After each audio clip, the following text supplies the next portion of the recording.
Alright, so welcome back dito sa ating channel dito sa Bob's TV.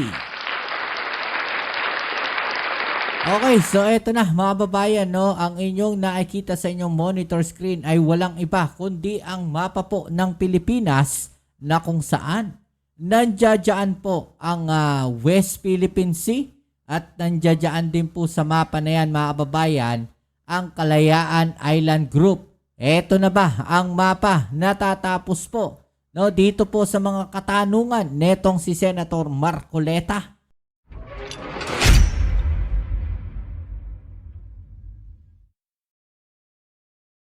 Yan po ang ating alamin ngayon at pag-uusapan. Pero syempre bago ang lahat, please don't forget to subscribe, like, share, at comment dyan sa comment section.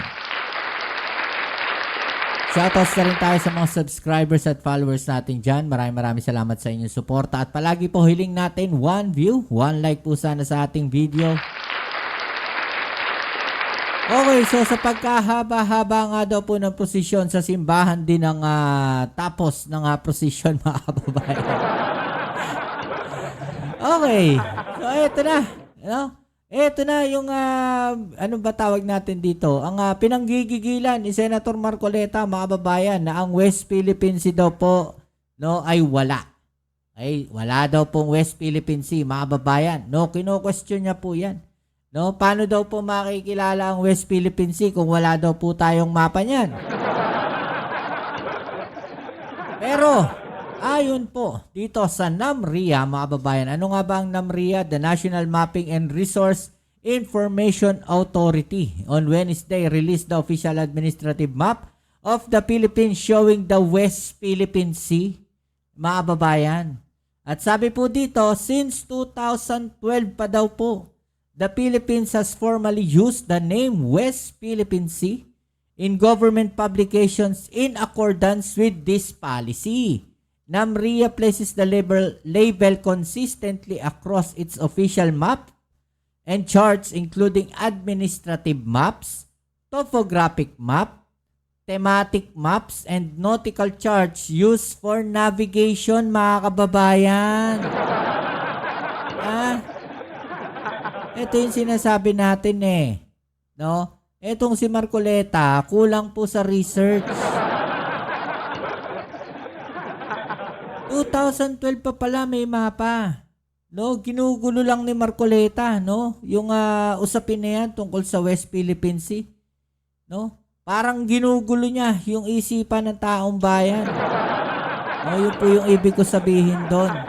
Kasi ito mga kababayan, hinahanap niya yung mapa. Meron naman palang mapa. Netong West Philippine Sea. 'Di ba? Bakit kaya ito ay nakaligtaang i-research ni Marcoleta samantalang yung pong mapa ng China na-research po niya? Ito po ay sarili nating ahensya, mga babayan. Hindi siya nagtanong. Diba? Ito, panoorin natin yung balita, mga babayan, kung paano pong nadurog etong si Marcoleta.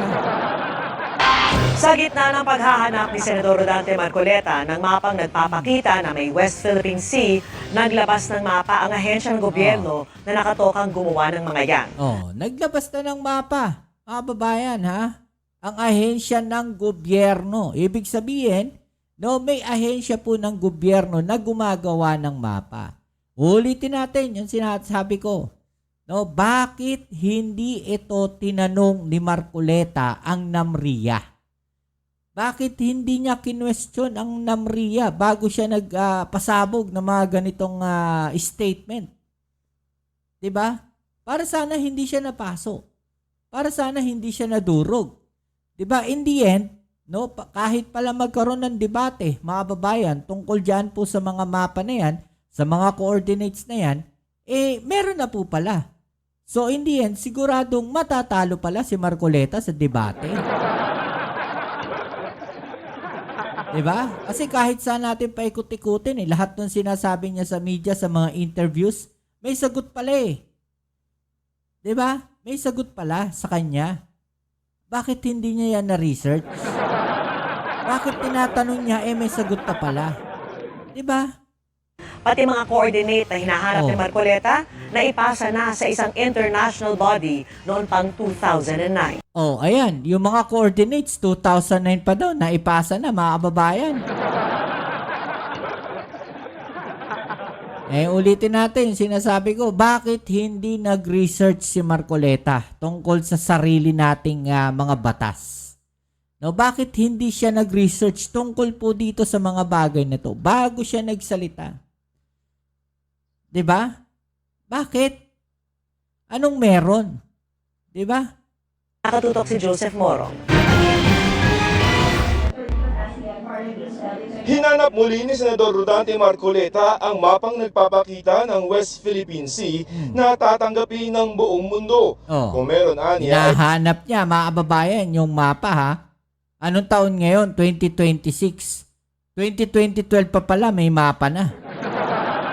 dapat itong isumite sa United Nations kasama mga coordinates at mga hangganan Oh. para kilalanin ng ibang bansa. Oh, 2009, may coordinates na, mga kababayan. Diba? Tinatanong ko lang na nasaan ba ako yung talagang West Philippine Sea? Bakit nung dinrowing niyo, hindi niyo sinama yung Kalayaan Island Group? Pagkatapos sasabihin niyo, ako ang gustong maghiwalay ng Kalayaan Island. Ipinakita Diba? Hindi raw kasama yung Kalayaan Island Group, sabi ni Marcoleta. Okay, so ito tignan natin. Kasama nga ba o hindi ang Kalayaan Island Group doon po sa mapa ng NAMRIA? At nasaan nga ba ang West Philippine Sea? ng National Mapping and Resource Information Authority o NAMRIA ang Philippine Administrative Map. Dito nakasulat sa katubigan sa silangan ng bansa ang pangalang West Philippine Sea. Nasa silangan naman ng Palawan ang Kalayaan Group of Islands, kung nasaan ang Pag-asa Island kung saan nakilala ko ang ilan sa mga 500 residente ng isla. Oh, di ba? Nandoon eh. Nasa mapa, mga babayan. No?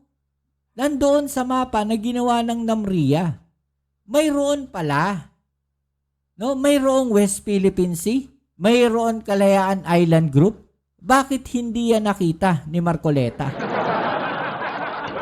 Sabi ng NAMRIA, taong 2012 pa, formal na ginagamit ng Pilipinas ang pangalang West Philippine Sea sa lahat ng publikasyon ng gobyerno. Oh. Nakalagay din ito sa lahat ng mga opisyal na mapa at charts ng gobyerno. Kabilang dyan ang mga nautical charts na ginagamit sa pagpapalaot na ayon sa NAMRIA ay nakasumite sa mga international technical bodies tulad ng International Hydrographic Organization Oh, noong pa pala, 2012, meron na eh.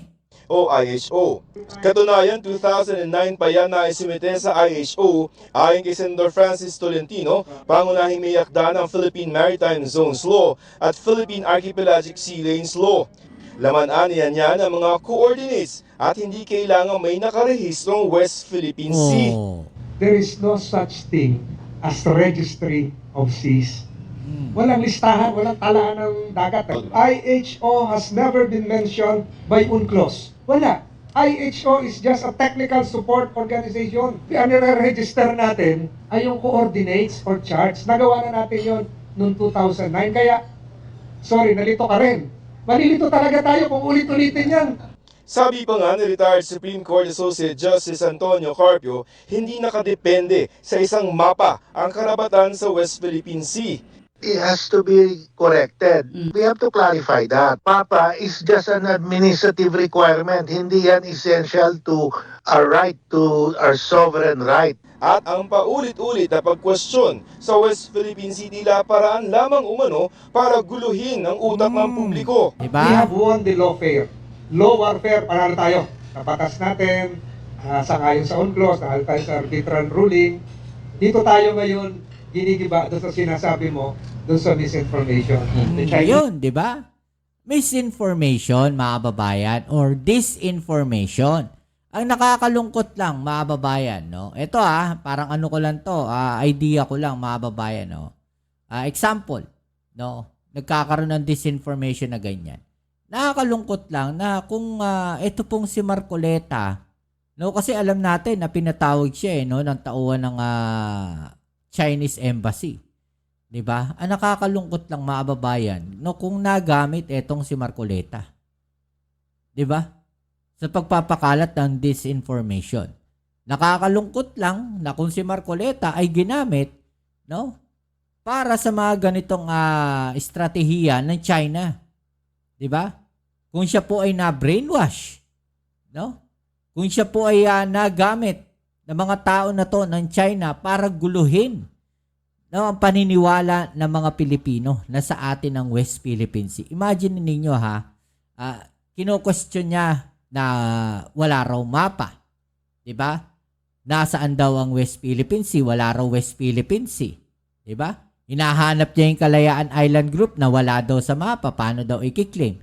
Pero ito, mga babayan, no, tila nakaligtaan ata to ni Senator Marcoleta na 2012 pa lang, no, meron na. Nandiyan na sa mapa ang Kalayaan Island Group at mayroon ng West Philippine Sea. 2009, yung hinahanap niyang coordinates, mayroon na din po. 'Di ba? Mayroon na eh. So, tapos naghamon pa siya ng debate. So, dito pa lang, sa mga press conference pa lang, no, sa mga interviews pa lang ng mga taong nakakaalam po niyan, mga kababayan, no? Wala na. Nasagot na lahat ng tanong ni Marcoleta. Kaya siguradong kung magkakaroon ng debate, siguradong matatalo si Marcoleta sa debate. No, dahil yun lahat ng tanong niya, nasagot na. 'Di ba? Kaya maganda niya, no, kung magdidebate, kagaya nga na sabi ko, wag nang pagdebatihan. Sabi nga nila, anong pagdidebatihan natin? Kung kiniklaim natin na sa atin yan, kinikilala natin na sa atin yan, bakit tayo mismo magdedebate? Parang sabi nga, parang tayo mismo, hindi tayo certain na sa atin yan. No, parang nagdadalawang isip tayo. Yun yung gustong gawin eh. Yun yung gustong mangyari ng ibang bansa, ng China. 'Di ba? Na tayo mismo magkawatak-watak. No? Ang ginagawa ng China, tayo mismo sa loob gusto nilang pag-away-awayin. Tayo mismo sirain nila sa loob, mga babayan, no? Yung tinatawag nga pong divide and conquer, mga babayan. 'Di ba? Gusto nila tayong pagwatak-watakin, no, sa pamamagitan ng ganyang paniniwala. Tsaka nila tayo papasukin. Tsaka nila tayo sasakupin, no? Parang ganyan. Yung West Philippine Sea, tsaka nila kukunin. 'Di ba? So wala dapat pagdebatihan. Ang mayroon dapat, mga kababayan, ay pag-usapan ng maayos yung West Philippine Sea na yan. Para mas maliwanagan ng taong bayan. Kung ang sinasabi ni Marcoleta ay para sa taong bayan, dapat hindi debate ang hamon niya. Dapat ang hinamon niya, noon, dapat ang sinabi niya, pag-usapan nga natin ang West Philippine Sea. Alamin nga natin, sa atin ba talaga yung West Philippine Sea na yan? Ano ang mayroon tayo na patunay, no, na sa atin yung West Philippine Sea? Ano yung mga dokumento na mayroon tayo para mas mapagtibay natin na sa atin yan? No? Sabihin natin let's give Marcoleta benefit of the doubt, mga babayan. No? Siguro ganun yung gusto niya mangyari. Sabihin natin, no, na ganun yung gusto niya mangyari, mas mapatunayan, no, na sa atin yung West Philippine Sea. Pero hindi para sa paraang debate. No? Yun ang mali ni Marcoleta. Kaya dito lahat sunog siya. 'Di ba? Lahat ng gusto niyang pagdebatihan, lahat ng sinasabi niya, lahat ng question niya, wala na. Nasagot na lahat, mga babayan. Chinese government is intensifying their counteraction to counter our information campaign, amplifying our legal victory in Diba? 2016. Dahil Gustong sirain ng China yung legal claim natin dyan. Gusto tayong pagwatak-watakin ng China doon sa legal claim natin. ng Pag-asa Island, tuloy ang plano sa pagpapaunlad nito. Ang Pangulo naman pinatututukan sa Department of Public Works and Highways o DPWH ang mga proyektong pang-infrastruktura sa Kalayaan. Nakausap ko mismo si Sec Vince at inutusan po talaga sila ng Pangulo. Sila po ay magmumungkahi na gumawa doon ng port at ng airway. Para sa GMA Integrated Diba? News, Joseph. So ayan, mga babayan, i-develop na yung Kalayaan Island Group, which is matagal na dapat. Diba? Kagaya nga nung sinasabi natin noon pa, nung pinag-usapan natin itong tungkol sa West Philippine Sea na yan. Nung tinututukan natin yung West Philippine Sea na yan. Diba? Dapat yung mga isla natin dyan, nagtatayo na tayo. Yung mga islang pwede nating tayuan, tinayuan na natin. Diba? Yung BRP Sierra Madre, No, kung pwede magtayo dyan ng establishment, dapat nagtayo na tayo dyan. No? Lahat ng pwede nating tayuan, dapat tinayuan na ng establishment ng Pilipinas. Ng mga opisina, ng mga building na pwedeng gawing post ng Philippine Coast Guard, ng Philippine Navy. 'Di ba? Oh, ano pong masasabi niyo dyan mga babayan? No? I-comment sa ibaba niyo mga opinion na tatay ang pag-usapan. Right? So yan muli, kita tayo sa ating next video upload. Ito ang inyong Kuya Mobs, it's Mobs TV. Maraming salamat po sa inyong suporta. And please don't forget to subscribe, like, share, at comment dyan sa comment section. Right? Peace. I'm out.